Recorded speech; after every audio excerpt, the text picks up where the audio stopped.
Ce matin on est à Rustrel dans le Luberon, on va se balader sur le Colorado provençal. On part sur 12 km et 300 mètres de dénivelé positif. Allez, c'est parti.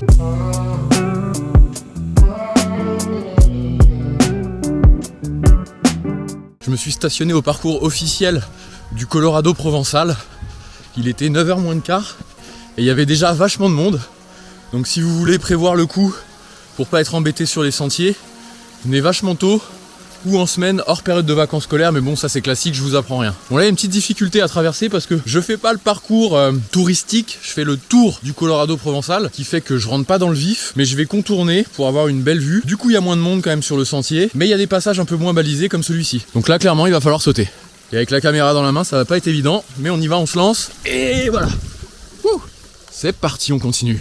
Le taux d'humidité, je vous raconte pas. On vient de partir depuis 10 minutes, je suis déjà en nage. En tout cas, c'est assez joli. On commence à voir cette fameuse terre caractéristique ocre et des cultures par-dessus. Je sais pas si ça donne un goût particulier, le fait que ce soit cultivé sur cette terre ocre. Ce serait intéressant de le savoir, je sais même pas ce qui est cultivé là-dessus. Bon, on continue. Voilà, on s'est fait une belle montée dans les sous-bois, c'était cool à l'ombre. Mais quelle humidité, c'est fou. Et ce qui est cool quand on fait le tour de quelque chose sur un sentier et qu'on passe pas par le cœur du sujet, bah c'est qu'on a le cœur du sujet souvent en contrebas. Donc là, on commence à l'apercevoir.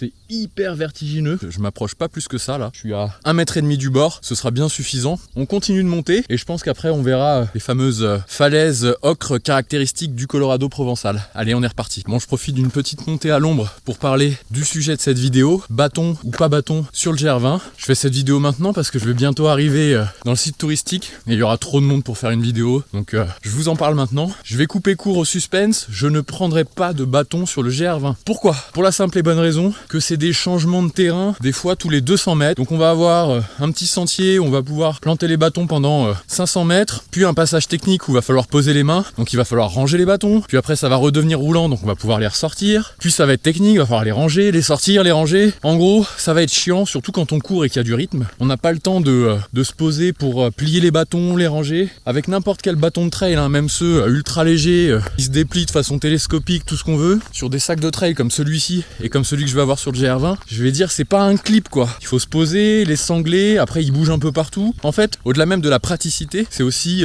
une chose à se rajouter en plus dans la tête. Et franchement, quand on est sur le GR20 et qu'on doit le faire en 5 jours, si on peut s'éviter un truc supplémentaire à penser, franchement, moi je prends. On posera les mains sur les cuisses et on grimpera à la force du corps, comme on aime. Voilà, on est arrivé sur le site avec les fameuses falaises qui ressemblent au Colorado. Voilà, juste derrière moi, ça commence à être un peu plus orangé là. Franchement c'est vraiment canon, c'est dépaysant. J'y croyais plus parce que ça fait au moins 8 km que je cours sur des DFCI en longeant des champs de blé. Mais ça y est, on a enfin la récompense.